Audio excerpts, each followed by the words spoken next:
Hey everybody, this is Andrew Perkowski checking in. Welcome back to the fish room. Today's video is going to be about how I like to set up my aquariums. So we'll go over a little bit of the basic philosophy of it. I'm going to be setting up a 10-gallon with a hang-on back filter, an LED. I have some pots. We're going to pull some plants from a few places and some of the basic materials that you need.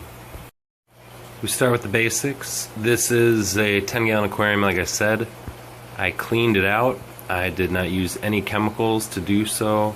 Just water and scrubbed out with a paper towel.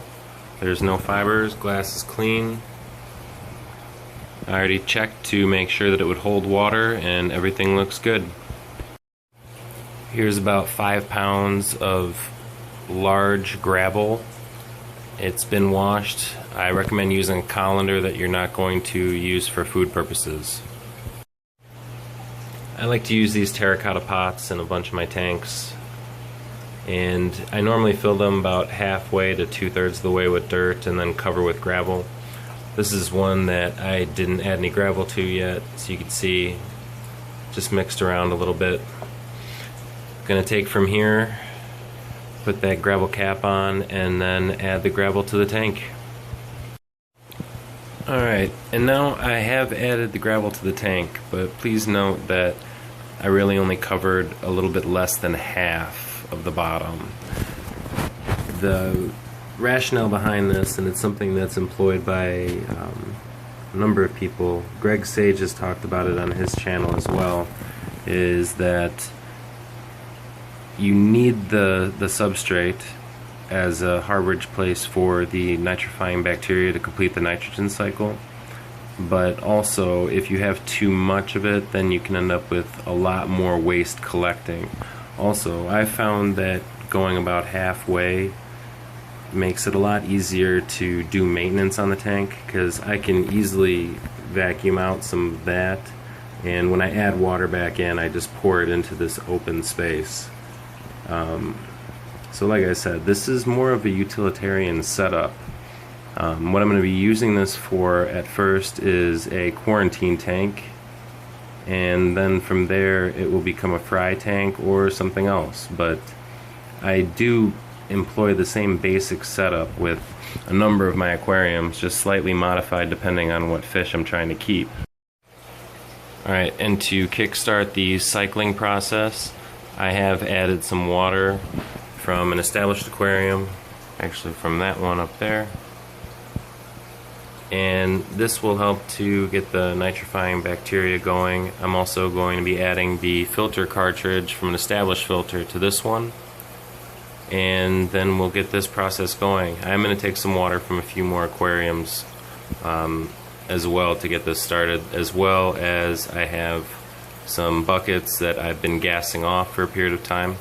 If people do not have established aquariums to help seed their tanks when they start, this process can take a little while, and you'll go through some very weird algae blooms and other types of things that you wouldn't necessarily expect to happen when you're just keeping a nice clean aquarium. Diatoms, sometimes hydra, all kinds of weird stuff shows up. But when you have established aquariums, that can actually help speed up the process. Not to say that this tank is going to be fully cycled at the time when I add it, but it will be fully ready to take on fish. I'm just going to have to do more frequent water changes in the beginning until it's fully established. Alright, I've had a lot of people ask me about the pre-filter sponges that I use, and what I do is I get much thicker sponges. This is actually filter media for a much larger filter. So cut out what I need. It has to be big enough to cover all of the inlet holes, and then you put a hole in the middle so you could fit the inlet into it, and you can cut it to whatever design you like. I say do whatever you want, have fun with it. It's your fish tank, so enjoy it. Alright, we stuck the older cartridge in here. This stuff is much dirtier than that white one. Like I said, this will help kickstart that nitrogen cycle.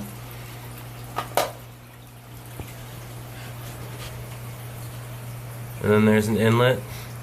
It's cool that there's a piece of the guppy grass floating around in there. Najas guadalupensis.